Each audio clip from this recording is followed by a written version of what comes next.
যে ইমান প্রয়োজনে জ্বলে ওঠে না,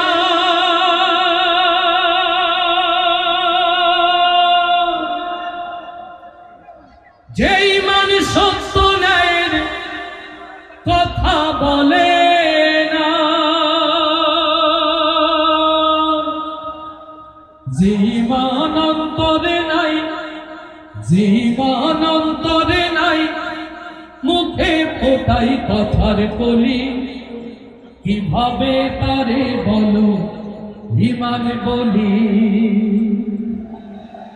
জাতির দুর্দিন দুঃসময়ে যে ইমান কথা বলে না, সেই ইমানকে কি আমরা ইমান বলতে পারি?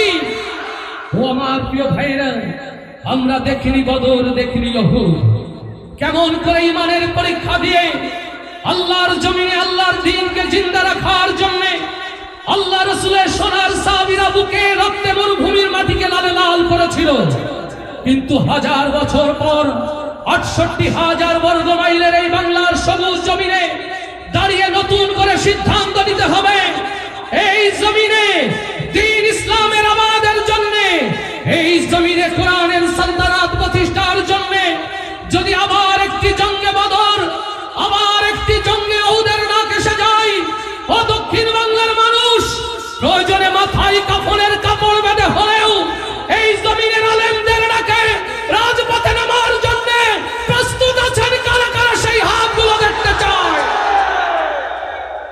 যে ইমান প্রয়োজনে চলে ওঠে না, যে ইমান সত্য ন্যায়ের কথা বলে না, যে ইমান অন্তরে নাই, যে ইমান অন্তরে নাই, মুখে ফোটাই কথার কলি, কিভাবে তারে বলো ইমান বলি, কিভাবে তারে বলো ইমান বলি, কিভাবে তারে বলো ইমান বলি। যে ইমান দ্বীন কায়েমের আন্দোলনের ধার ধারে না, যে ইমান লেবাজধারী কোরআন হাদিস তাও পড়ে না,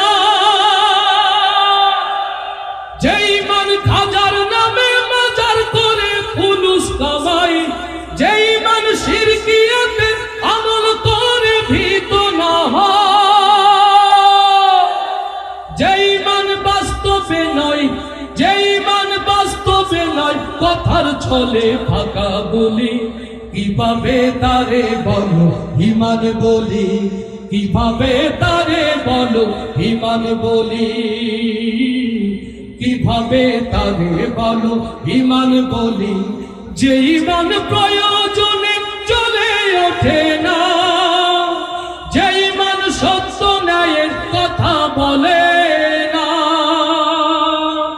যে ইমান অন্তরে নাই, যে ইমান অন্তরে নাই, মুখে ফোটাই কথার কলি, কিভাবে তারে বলো ইমান বলি, কিভাবে তারে বলো ইমান বলি, কিভাবে তারে বলো ইমান বলি।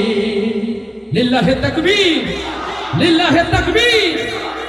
এই জমিনের মানুষ যে স্বপ্নের জন্য জাগ্রত থাকে, কবে সেই স্বপ্ন পূরণ হবে? সে হলো এই জমিনে কোরআনের সালতানাত প্রতিষ্ঠা, ওই নীল আকাশ জুড়ে কালেমার পতাকার স্বপ্ন আমরা দেখি। আস্তে ঠিক না জোরে ঠিক? ও আমার প্রিয় ভাইয়েরা, মহামহিম আল্লাহ তাআলা নতুন করে আমাদেরকে বাংলাদেশ উপহার দিয়েছেন। আমরা তো 52 দেখিনি, 62, 70, 71, কিন্তু আমরা 2024-এর 5ই আগস্ট দেখেছি। ফ্যাসিজমের সকল ষড়যন্ত্র নস্যাৎ করে আল্লাহ তাআলা যে নতুন বাংলাদেশ দিয়েছেন, আগামীতে এই জমিনের মানুষ যদি কোরআনের রাহবারদের নির্দেশে জেগে ওঠার আহ্বান করে, আপনারা কি তার জন্য প্রস্তুত থাকবেন ইনশাআল্লাহ? ঝিকরগাছা চৌগাছার গণমানুষের প্রিয় অভিভাবক আরশাদুল আলম কোন চোর না ডাকাত, জেল খেটেছেন কোরআনের জন্য, সত্য কিনা? গাজী এনামুল হকের মতো বর্ষিয়ান একজন আইনজীবীর পায়ে ডান্ডা বেরিয়েছিল কোরআনের কথা বলার জন্য। এই সকল মাজলুম মানুষগুলোর দিনের দিকে তাকিয়ে, এই মাজলুম মানুষগুলোর মুখের দিকে তাকিয়ে আগামীতে নতুন যদি একটি দ্বীন ইসলামের বাংলাদেশ উপহার দেওয়ার ডাক আসে, ও মুসলমান, আপনারা কি কথা কিছুই নয়। এই মানুষগুলো আপনাদের সামনে আজ দাঁড়িয়ে যাচ্ছে। এই মানুষগুলোকে যদি সম্মান রক্ষা করতে পারেন, আল্লামা সাঈদী যে স্বপ্নের জন্য জীবন দিয়েছে তা পূরণ হবে ইনশাআল্লাহ। মামুনুল হক আমির হামজা যে মানুষগুলোর জন্য জেল খেটেছে, এই মানুষগুলোর পাশে থাকলেই তার প্রতিদান দেওয়া হবে ইনশাআল্লাহ।